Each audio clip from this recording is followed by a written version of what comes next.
ყველგან პოლიცია და არსად სამართალინად ამ დღეების განმავლობაში ჩვენ ესეთი ბანერი ძალიან ბევრჯერ ვნახეთ, მათ შორის ბათუმშიც, თუმცა ეხლა უნდა გაჩვენოთ პირდაპირ კადრში და პირდაპირ ეთერში, რას ნიშნავს, როცა არის ყველგან პოლიცია და არსად სამართალი. თქვენ ხედავთ ეხლა საკონსულო სასამართლოს და მთავრობის სახლის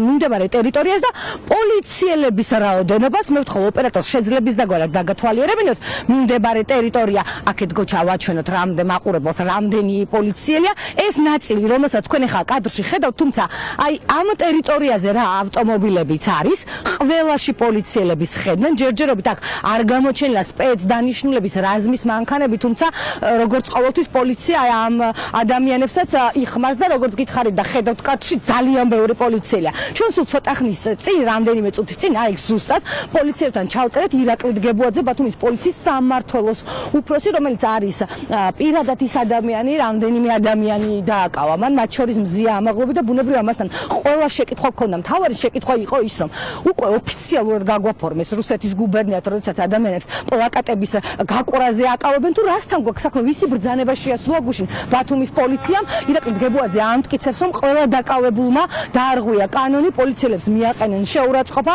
და ასევე ამბობს, რომ მზია ამაღლობელთან დაკავშირებით, რომელსაც სისხლის სამართლის საქმე აღუძრეს, მას დანაშაული არ ჩაუდენია, მასთვის შეურაცხყოფა არ მიუყენებია, როგორც ყოველთვის და რაც მოსალოდნელი იყო, პოლიცია ამტკიცებს, რომ ის ყველაფერში მართალია, თუმცა კადრები მოწმობს საპირისპიროს, როდესაც ადამიანებს პლაკატების გაყრის გამო აკავებდნენ. ჩვენ შეგვიძლია ახლა პირდაპირ ეთერში მოვისმინოთ ირაკლი დგებუაძის კომენტარი. ჯერ ზუგდიდში ვიყავი და მე ზოგიერთი მათგანი არის დაკავებული პოლიციის წინააღმდეგობისათვის, იცით რომ ერთი ადამიანი დაკავებულია სისხლის სამართლით. ერთი ადამიანი არა, ბათუმელების რედაქტორი ყავდა. შეურაცხყოფა, პოლიციის მიმართ აგრესია, ასევე შეურაცხყოფელი სიტყვებით მიმართვა პოლიციის მისამართი და ასე შემდეგ. ამაღლობელი როგორ და რატო დააკავეთ? ჟურნალისტებს აკავებთ ბატონო ირაკლი, უკვე გადადით რუსულ რეჟიმზე ოფიციალურად? ზიამაღლობელის დაკავების კადრები, მადლობა ღმერთს, რომ არსებობს. შეაგინეთ, როგორც ვიცით, მზია ამაღლობელს. უწყვეტი კადრი არსებობს, როგორ გამოვდივარ დეპარტამენტის შენობიდან და მზია ამაღლობელი მეკითხება კონკრეტულ პიროვნებაზე, რატომ არის დაკავებული, უმარტავ მას, რომ იყო აგრესიული ნასვამდგომარეობაში ერთ-ერთი პირი და მზია ამაღლობელს მათ შორის და მის თანხმლებ პირებს მოუწოდე, რომ ყოფილიყვნენ მშვიდად, დანარჩენი დეტალები აუცილებლად გაირკვეოდა. თბაშიც არსებობს ვიდეო სამეთვალყურეო კამერები, არც ერთი დაკავებული სუფლებები არ ყოფილა დარღვეული, რაც შეეხება მათი მხრიდან საქციელს, ამ ყველაფერზე სასამართლოში ვისაუბრებთ. ჩემი მხრიდანაც ბოდის გიხდით, მეტ კომენტარს ვერ გავაკეთებ ზიამაღლობელის დაკავებასთან დაკავშირებით. ადამიანების ცემა ტყეპი დაკავებაში გამოიხატება ქვეყნის სიყვარული. ვინ ცემა ქალბატონო ნატო, მაჩვენეთ ერთი კადრი არსებობს, როგორ იტაცებ გოგონას და როგორ შეკყავთ იმაში, რა ქვია, პოლიციის კორდონში, რატომ პლაკატის გაკვრა დაждდება? თქვენ სამართალდამრღვევის დაკავება როგორ წარმოგიდგენიათ? ანუ ინტერპრეტაციას თქვენებურად აძლევთ. გატაცება რას ნიშნავს ადამიანის? როდესაც წინააღმდეგობას გიწევს დაკავებული პირი. აქვს თუ არა პოლიციელს რელევანტური ძალის გამოყენების უფლება? ეს იყო ბათუმის პოლიციის სამმართველოს უფროსი ირაკლი დგებუაძე. ჩვენ ბუნებრივია მცდელობა გვქონდა გია ბესელესთან გასაუბრების, თუმცა ის ამ ტერიტორიაზე, სადაც როგორც ნახეთ, კადრში უამრავი პოლიციელი არ გამოჩენილა, რაც შეეხება აქციას. თქვენ ახლა კადრში ხედავთ საკონსულო სასამართლოს შესასვლელს, სადაც ბანერია გაშლილი სოლიდარობა რეჟიმის პატიმრებს. აქ ძალიან ბევრი ადამიანი იკრიბება და უფრო მეც გავიგებთ ამ ადამიანებსგან. თემო, როგორც ვიცით, თქვენი გუნდის წევრი მათე ცენტრალიზეს დაკავებულია. ჩვენ და როგორც გითხეს, ის ამ წუთას იმყოფება ლანჩხუთში დროებითი მოთავსების იზოლატორში, სადაც ასევე ვაჟა დარჩია და კიდევ ორი ადამიანი არიან. რა ინფორმაცია გაქვთ ამასთან დაკავშირებით და რა შეგიძლიათ დღეს თქვა ჩვენ მაყურებელს ვაჩვენეთ, რომ აი ყველგან პოლიცია და არსად სამართალი აი აგერ არის ჩვენს თვალწინ ნათლად. დიახ, მივესალმებით მაყურებელს, მართალია. პირველ რიგში აღნიშნავ იმას, რომ აუცილებლად ეს ადამიანები უკანონოდ დაიჭირეს გუშინ რეჟიმის დავალებების შემსრულებლებმა და აუცილებელია რომ ეს ადამიანები განთავისუფლდნენ დაუყოვნებლივ. Რა თქმა უნდა, მოლოდინი იმისა, რომ დღეს იქნება აქ ძალიან ბევრი ხალხი არსებობს, ამის თქმის საშუალებას ჩვენ გვაძლევს აჭარის ხასიათი ზოგადად, იმიტომ რომ გუშინ რაც მოხდა, ეს არის ყოველად მიუღებელი ზოგადად აჭარისთვის, ქართველისთვის და აი როდესაც გამოდიან და მუჰაჯირ ადამიანს ეუბნებიან, რომ თურქია და ის არ არის ქართველი, ამას რა თქმა უნდა ძალიან მკაცრი პასუხი მოყვება აჭარის ადგილობრივი მოსახლეობისგან.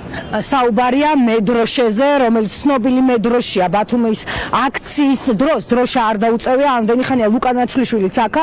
ლუკა, შენ თანამებრძოლია, ვაჟად არჩიაც და ყველანი, პრინციპში ვინც დააკავს 8 ადამიანი ამ დრომდე რჩება პატიმრობაში. რა ინფორმაცია გაქვთ ამ დროისთვის და რასთან ქონდა საქმე, როგორ ფიქრობ, დაშინების მცდელობა ქონდა პოლიციას? დიახ, გუშინ მილიცია მივანიშვილის დაკვეთით შეასრულა სამარცხვინო სპეცოპერაცია.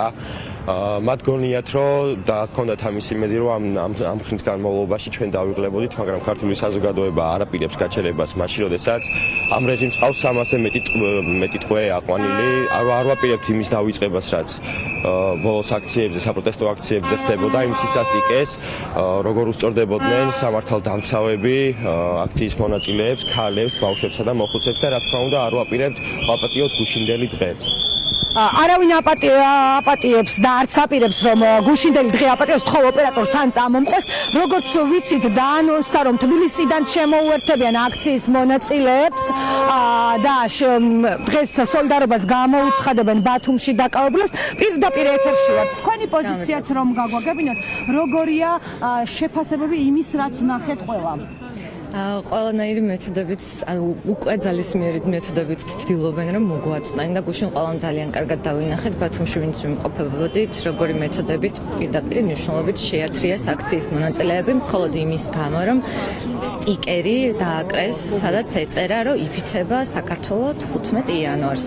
ამის გამო ადამიანის დაკავება სრულიად ამორალური საქციელი არის ჩემი აზრით და სიტყვიერი შელაპარაკებას შეურაცხყოფაც იყო პოლიციელების მხრიდან და ფიზიკურიც და აი ზუსტად მაგისტრის გამოვედით ახლა და მაგისტრის ვართ უკვე რა ვიცი თითქმის 50 დღეა აქ. მადლობა. აი ესეთია ნატა ვითარება ამ წუთებში ხედავთ რომ იკრიბებიან აქციის მონაწილეები. მე კიდევ ერთხელ ვთხოვ ოპერატორს თქვენ კარგად დაგათვალიერინოთ მიმდებარე ტერიტორია, ასევე დაანონსებულა რომ თბილისიდან წამოსულიან ადამიანები და არა მარტო თბილისიდან, რომლებიც ამ საპროტესტო აქციებს შეუერთებენ და ჩვენ მომაყურებელმა ნახა მიმდებარე ტერიტორიაზე უპრეცედენტოდ ბევრი პოლიციელია მობილიზებული. მოკლედ ესეთია ვითარება, ჩვენ ბუნებრივია ვრჩებით ადგილზე და შემდგომ გამოშვებაში უფრო ცლად მოგიყვებით იმ პროტესტის შესახებ, რომელიც ამ წუთებში უნდა დაიწყოს ბათუმის საკონსტიტუციო სასამართლოსთან. მადლობა. ნატო ბათუმიდან პირდაპირ ეთერში ნატო გოგელია გვერდებოდა.